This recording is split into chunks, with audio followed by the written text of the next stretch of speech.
Hi, I'm Lily Zuckerman, and this is my final enterprise project for M&D 305. All of my sources are original sources, and two of them were interviewed live, and two of them were interviewed online on a Zoom. This project really began when I realized that there's a growing news desert around U.S. military bases, specifically um, around the sense that there's more closing.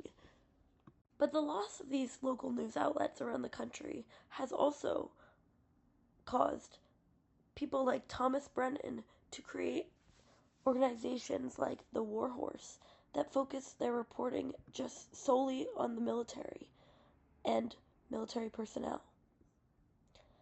Thomas Brennan I had the chance to speak with and over Zoom, and he told me all about what the War Horse does and its efforts to rebuild local news. Access to healthcare, which impacts health outcomes.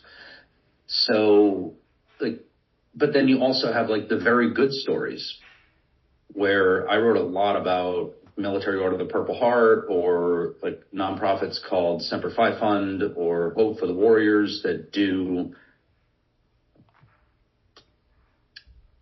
They're nonprofits that assist wounded, ill, and injured service members.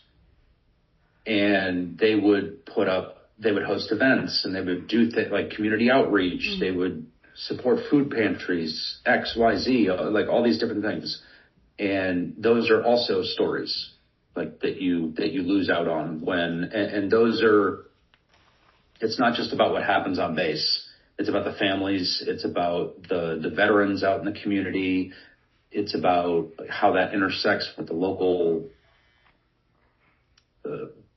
government. It's about how it intersects with the local healthcare. There is so much. When you look at a community like Camp Lejeune or Fort Drum or Norfolk, the fabric of the military is woven into the local community. It is discussed at town hall meetings. It is discussed at local hospitals. The police officers on base and off base work together.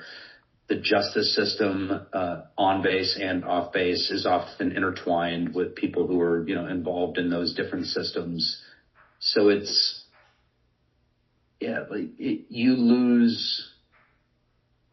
you lose a through line that intersects with every aspect of life in a military community, both on base and off base. Yeah, and the War Horse has also helped supplement the decline of local news and local journalism on bases, especially with the censorship of Stars and Stripes, a newspaper that was available at all bases and has been serving military communities for years.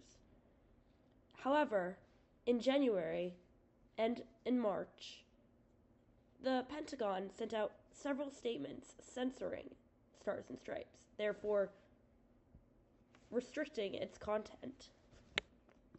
I had the chance to talk to Eric Slavin, the editor-in-chief of Stars and Stripes. This is what he had to say.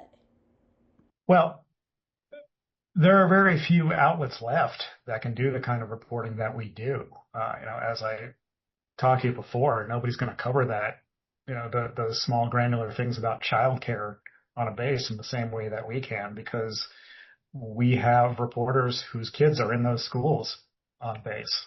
We can see it firsthand. The connection that we have with so many of these military communities is intertwined. We are part of those communities. And there's no other outlet that can really say that. There are still some good, military news reporters out there that are doing their jobs, but they're just not focused on the same things that we are. And if Stars and Stripes were not to exist, so many of those stories would be left untold, and we would lose a great deal of accountability